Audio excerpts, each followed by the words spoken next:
Hello दोस्तों, आज की कहानी में हम सीखेंगे सच्चा प्रेम क्या होता है।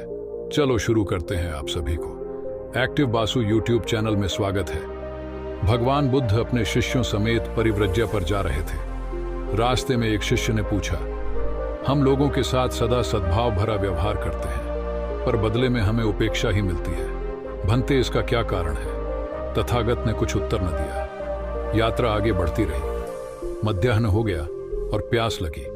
एक कुआं मिला, उस पर डोल भी पड़ा था और रस्सी भी पानी खींचा गया।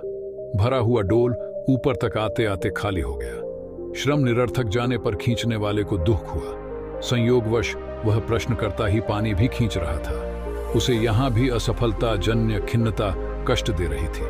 भगवान बुद्ध ने कहा, तात, इस डोल में छेद है, सो कुआं, रस्सी, श्रम आदि सब साधन होने पर भी पानी छेदों में होकर बह जाता है और तृप्ति लाभ से वंचित होना पड़ता है। प्रतिफल की इच्छा के छेदों के रहते मनुष्य की सेवा साधना और प्रेम प्रवृत्ति भी संतोषदायक परिणाम उत्पन्न नहीं करती।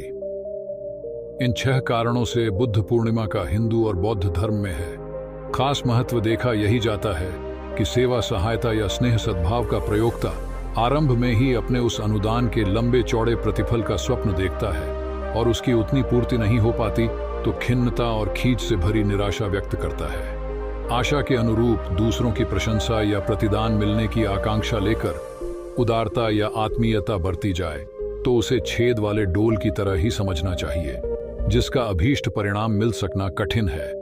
व्यवहार और प्रेम के अंतर को समझ लेना आवश्यक है। व्यवहार प्रतिदान के ऊपर अवलंबित रहता है, उसे व्यवसाय या आदान प्रदान कहते हैं। संसार के सभी कारोबार इसी आधार पर चलते हैं। मजदूर काम करता है, मालिक उसका पारिश्रमिक चुकाता है। आज घर आने पर मित्र को चाय पिलाई, कल उसके घर जाने पर हम चाय की अपेक्षा कर सकते हैं। यह व्यवसाय है।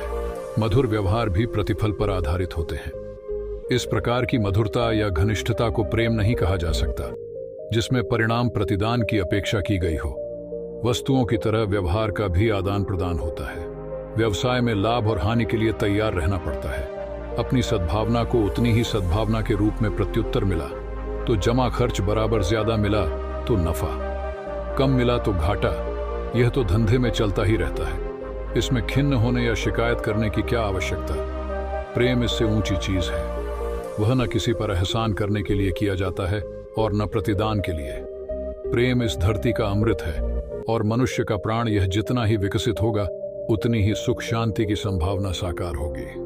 अगर आपको यह कहानी पसंद आता है तो चैनल को सब्सक्राइब करें